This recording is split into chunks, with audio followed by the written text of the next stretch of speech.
Bismillahirrahmanirrahim. Assalamualaikum warahmatullahi wabarakatuh. Baik, kali ini kita akan bahas kontrol listrik pada pembangkit ya. Tentu tidak hanya di pembangkit, di perusahaan, di pabrik manufaktur juga, atau bahkan di rumah, namanya kontrol listrik ini pasti ada nih. Kemudian ini adalah komponennya, komponen dasar kontrol listrik.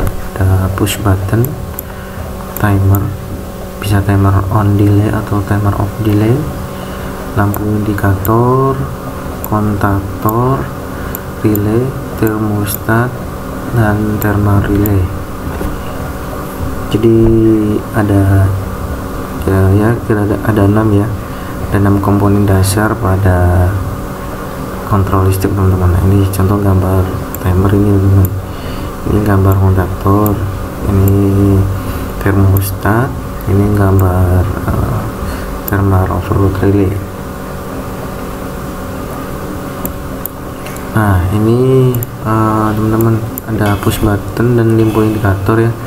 Fungsinya push button adalah untuk mengalirkan arus listrik dari dari plus ke negatif ya. Kontrol listrik itu sumbernya DC teman-teman, harus DC. Kalau AC nanti magnetiknya itu akan berfluktuasi, tidak stuck, makanya harus DC biar tetap gitu, kontaktornya tidak buka tutup.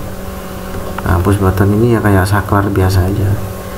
Terus lampu indikator aja ini mengindikasikan bahwa dia beban listrik itu dia on atau off, hanya untuk mengindikasikan pada user ya.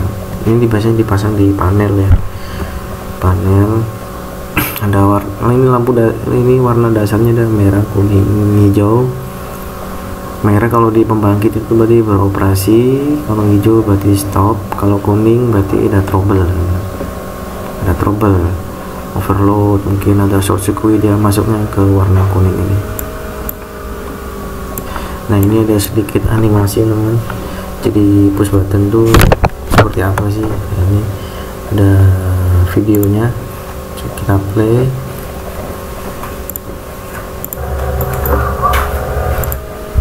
Nah ini tekan ya, ini ditekan, ini push button teman-teman, ini push button. Ini koilnya. Ketika ini push button ditekan, maka lampu akan menyala, arus listrik akan mengalir. Nah itu kan, nah tekan.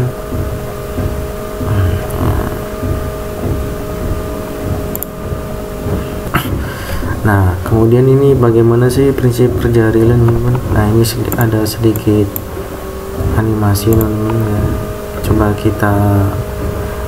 Coba kita play ini prinsip kerja relaynya seperti apa.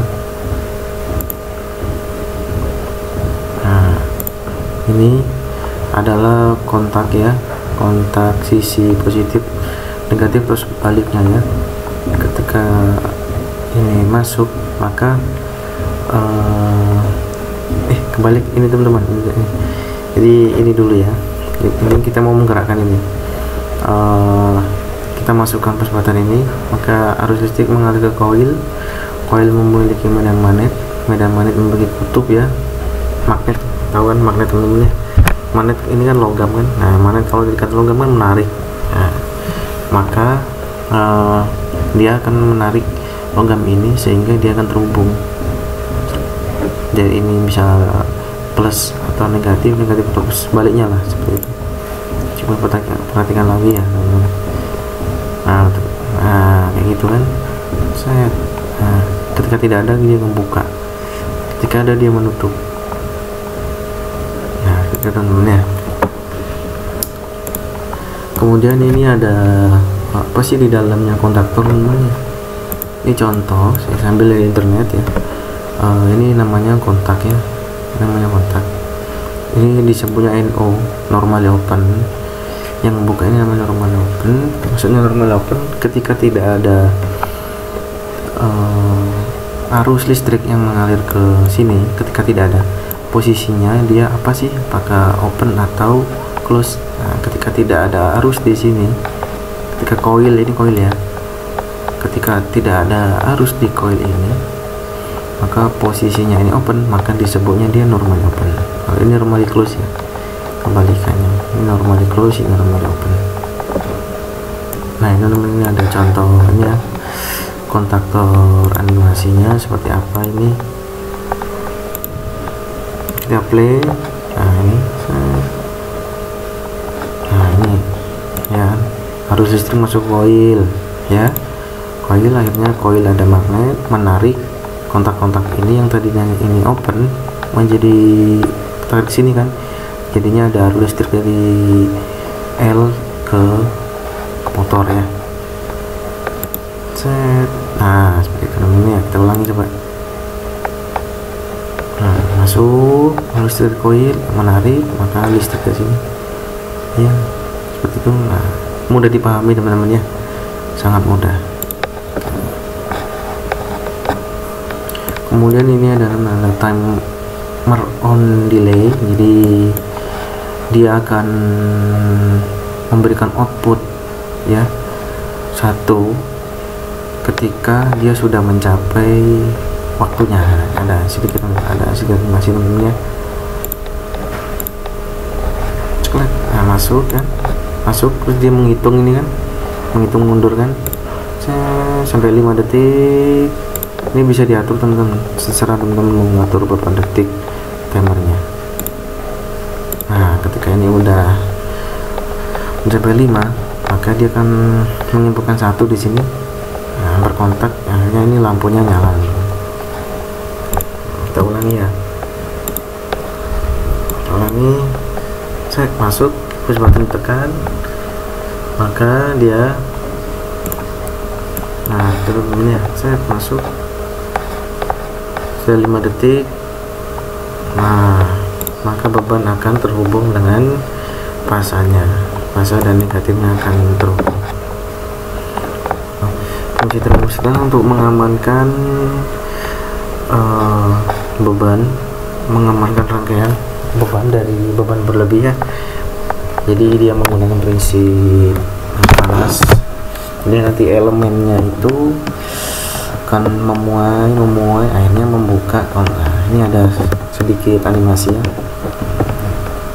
ini ada sedikit animasi dari termostat. Cuma dari sini kita bisa paham. Bentar cek. Nah teman-teman ya, ini sumber ya, dari sumber, kemudian relay masuk ya, kemudian relay masuk, otomatis kan di sini teralih listrik di sini. Termostat ini semakin panas akhirnya membuka, kemudian ini akan terbuka juga relaynya karena tidak ada medan magnet di sini. Itu kira-kira ya.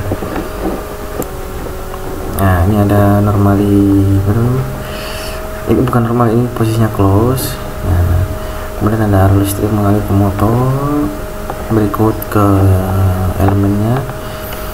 Kemudian arusnya semakin tinggi, bebannya semakin tinggi ya, beban semakin tinggi, maka ini kan lama-lama semakin panas. Arus dan panas itu berbanding lurus teman-teman, semakin gede arus, panas semakin naik, maka dia akan menggerakkan ini elemen ini satu kesatuan, maka dia semakin panas. Nanti dia akan nempel ke sini teman-teman, nempel ke sini, akhirnya dia rangkaian ini menjadi loop sempurna, akan mengetripkan ini menjadi open untuk mengamankan beban listrik ini dari overload, kelebihan beban. Salah satu yang dipakai aplikasi implementasi kontrol listrik itu udah rangkaian direct online, Taudol dan Star Delta ya. Jadi DOL ini dia langsung ini ketika ditekan, yang ini ya, BB start ditekan, maka koil ini akan menggerakkan koil ini dan ini.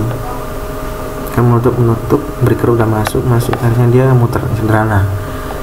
Kalau start delta dia bergantian teman-teman, yang ini dulu, yang start dulu baru delta gitu. Sama prinsipnya, ini the views harus kemudian ditekan push button start, maka dia akan K1 akan aktif masuk ya. Ada timer juga kan menghitung, jadi dia terhubung dengan beroperasi dengan start. Jadi beroperasi dengan start itu dia berapa detik, 5 detik mungkin ya rata-rata ya, sampai bisa 4 detik. Kemudian setelah arus stabil dia akan timernya di set untuk off, maka yang K2 atau K3 ini ya yang akan masuk. Ini K1 untuk ini sisi apa, nah ini K1 untuk sisi sebelumnya yang menentukan start delta, yang ini K2 atau K3. Jadi K1 K2 berapa detik, kemudian timer bekerja, timer off, nanti yang kerja adalah K1 dan K3. Tujuan start delta ya untuk meredam arus start ya. Arus start itu karena cukup tinggi malah pakai start, jadi harusnya cukup lebih kecil karena rangkaian start beda dengan delta. Oke, sekian teman-teman ya, semoga bermanfaat dan terima kasih.